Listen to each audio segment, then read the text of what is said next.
औज़ुबिल्लाहिमिनश्शैतानिर्रजीम बिस्मिल्लाहिर्रहमानिर्रहीम अस्सलामु अलैकुम वरहमतुल्लाहि वबरकातुहू। कैसी हैं सब मेरी बहनें?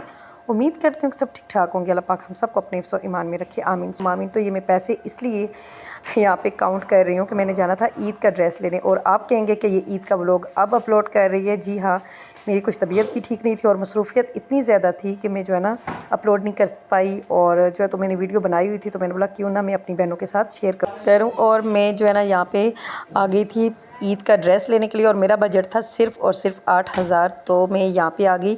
हमारे घर के पास ही ये है गैलरिया मॉल, तो इस पे मैं सब ब्रांड्स पे देख रही थी कि कौन सा ड्रेस।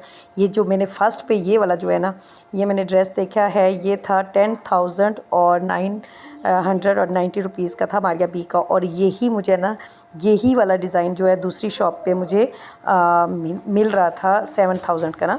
तो फिर मैंने सोचा कि मैं चलो यहाँ पे पहले विज़िट कर लेती हूँ, अगर मुझे यहाँ पे कोई अच्छा मुनासिब प्राइस में मिल जाते हैं तो ठीक है, वरना फिर मुझे ये मेरे दिल पे आया हुआ था कि मैंने यही ड्रेस लेना है। तो मैं यहाँ पे चेक कर रही थी, जे डॉट पे मैं गई हूँ, एथनिक पे गई हूँ, मारिया बी पे गई हूँ, लेकिन अभी मैं आपको सब की वीडियोस दिखाऊंगी कि मैं कहाँ कहाँ गई हूँ, विज़िट मैंने कहाँ पे किया है। लेकिन मुझे कहीं पे भी ना कोई ख़ास कुछ मुझे अच्छा नहीं लगा। तो बहुत ज़्यादा इनकी प्राइजेज़ हाई थी। इन्होंने ऑफ़ लगाया हुआ था, 25% ऑफ़ के बाद भी इनकी शर्ट्स की प्राइस जो थी 6,000 इस तरह से थी ना। तो अगर 3 पीस आप लेते हो तो 16,000 17,000 इस तरह से थी, इससे अबव थी, इससे नीचे कोई भी नहीं थी। तो बहुत ज़्यादा जो है ना, या तो फिर ईद के करके महंगे थे, और या तो फिर ये ब्रांड है तो इसलिए महंगे थे। फिर मैंने सारा विज़िट किया इनका, और मैंने लास्ट जो है ना यही सोचा कि बस जो है ना करते ये हैं कि उसी शॉप पे जाते हैं और यही डिज़ाइन जो मारिया बी का है ना, स्किन एंड ब्लैक कलर में जो आजकल आया हुआ है वो ले लेते हैं।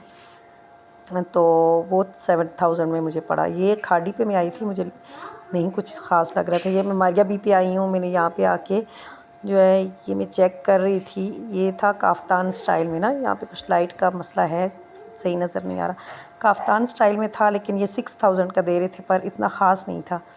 तो फिर मैंने बोला चलो छोड़ो। यहाँ पे सारा विज़िट करने के बाद फिर इसके बाद मैंने जाना है जी अब दूसरे ब्रांड्स पे जाते हैं। यहाँ पे सारा देखते हैं। यहाँ पे मैंने चप्पल अपने ना बेटे की मैं देख रही थी, और जो ये आम सी चप्पल थी ना, इसकी प्राइस थी 7,500। तो मैं तो तौबा तौबा करके निकल आई वहाँ से। मैंने बोला ना जी ना, ये मेरे बस का रोग नहीं है, मैंने नहीं लेने। बहरहाल आप ही बताइएगा, आप लोगों ने ईद के ड्रेस कौन कौन से ब्रांड के लिए हैं या फिर किस कलर के लिए आप बताइएगा। मैं तो इतनी ब्रांड कॉन्शियस नहीं हूँ कि मैं ब्रांड कॉन्शियस हूँ, मैं बोलूँ कि ब्रांड की मैंने पहनने है। मेरी तो तौबा निकल गई है भाई। यहाँ पे ब्रांड्स पे आके जिस ब्रांड पे जाती हूँ सब की प्राइजेज़ इतनी हाई हैं, और जो मुझे मुनासिब लग रहे थे ना वो इतने नहीं थे कि ईद पे पहनने के काबिल नहीं थे। ये भी 16,000 का जोड़ा था। तो बहरहाल थे, अच्छे थे, ये नहीं कि नहीं, इतने अच्छे भी नहीं थे और इतने वो भी नहीं थे, बस ठीक ही थे। प्राइसेस भी तो इतनी हाई है ना, ये भी तो देखिए आप, बहुत ज़्यादा इनकी प्राइसेस आई थी। तो बस यही था। और आप बताइएगा कि आप लोगों ने कुर्बानी पे आप अपने मैके गई हैं। मैं तो इसके शॉपिंग की, मैंने शॉपिंग करके आई, मैं उसी रात आई। आके मैंने जी उसके बाद मैंने आके अपने बच्चों के साथ मिलके जो है तो पैकिंग की। पैकिंग करके मेरा मैका होता है जी एबटाबाद। फिर हम लोगों ने एबटाबाद की तैयारी की, क्योंकि अचानक मेरा प्रोग्राम बन गया था ना, बच्चों का प्रोग्राम बन रहा था, और मेरी मम्मा मेरी कहती हैं कि आ जाओ तुम लोग, ईद यहाँ पे करनी है। तो फिर मैं ईद से एक दिन पहले चली गई थी।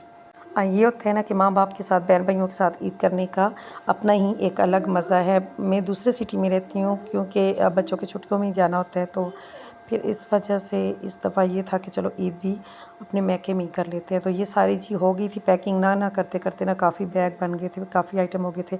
फिर हम लोग आ गए थे जी, हमें हस्बैंड ले आए थे यहाँ पे। तो गाड़ी कोई मिल ही नहीं रही थी, इतने परेशान हम लोग हुए थे, बहुत परेशान हो गए थे हम लोग। और पहले हम लोग डाइवो पे गए, वहाँ पे कोई हमें सीट नहीं मिल रही थी। तो उसके बाद फिर हम लोकल कोहिस्तान एक अड्डा है, वहाँ पे आके पता कि मेरे हस्बैंड ने, तो उन्होंने बोला कि यहाँ से डायरेक्ट की गाड़ी नहीं मिलेगी, आप लोगों को यहाँ से पिंडी की मिलेगी, पिंडी से फिर आगे आप लोग जो है तो एबटाबाद की जा सकते हैं। तो फिर मैंने बोला अब चलो निकले हुए हैं घर से तो बस जाते हैं ना। गर्मी इतनी ज़्यादा थी, बहुत ज़्यादा थी, फैसलाबाद की बनिस्बत जब हम लोग पिंडी में पहुँचे तो वहाँ पे बहुत ज़्यादा थी। और मैंने इन दिनों में सुना हुआ था कि रास्ते में कोई चीज़ गाड़ी में अगर कोई देता है ना, तो एक औरत थी, कहते हैं कि उसको कोई नशावर चीज़ दे के उसकी बेटी को अगवा कर लिया। तो वो मेरे जहन में बात चल रही थी, मैं घर से ही सारा कुछ फिर करके ले आई थी। मैंने एक में सादा पानी ले लिया बॉटल में, और दूसरे में मैंने टैंक बना लिया, और साथ ही कोक वग़ैरह और बच्चों की काफ़ी सारी चीज़ें थी, शॉप से ली हुई थी इन्होंने, लेज़ वग़ैरह, चिप्स वग़ैरह, बिस्किट, केक वग़ैरह जो भी थे। तो नूडल्स साथ मैंने बना लिए। फिर हम लोग बस मैंने बोला कि जो है ना, इस तरह से घर के पास से शॉप से ले लेते हैं, मार्केट से, रास्ते से कोई चीज़ नहीं लेंगे। ये जी हम लोग बस करते करते बहुत थक गए थे, बहुत थक गए थे। और मैं रास्ते में बस इतनी ज़्यादा वीडियोस नहीं बना सकी हूँ। ये हम लोग एबटाबाद में पहुँच चुके हैं, एंटर हो चुके हैं फाइनली। और थकावट का मैं आपको बता नहीं सकती हूँ कि क्या इतनी थकावट हो गई थी कि ना पूछे। पिंडी में आए हैं, वहाँ से हमें एक बस अड्डे पे आए हैं, वहाँ से नहीं बस मिल रही थी, दूसरे बस अड्डे पे आए हैं, वहाँ से नहीं मिल रही थी। तो फाइनली फिर जो है ना, हम लोग एक बस वो था कोस्टर टाइप थी, उस पर बैठे हैं और हम लोग पहुंच के एबटाबाद। ये जी एबटाबाद में इंटर हुए हैं हम लोग। उसके बाद मैंने बोला कुछ खा लेते हैं, बच्चों को भी भूख लगी हुई थी और मुझे भी, तो बस खा लिया हम लोगों ने पहुंच के। इंशाल्लाह अब नेक्स्ट व्लॉग जो है ना, मैं आपके साथ कल शेयर करूँगी। दुआओं में याद रखिएगा, अपना भी बताइएगा। मिलते हैं इंशाल्लाह नेक्स्ट में। अल्लाह हाफिज़।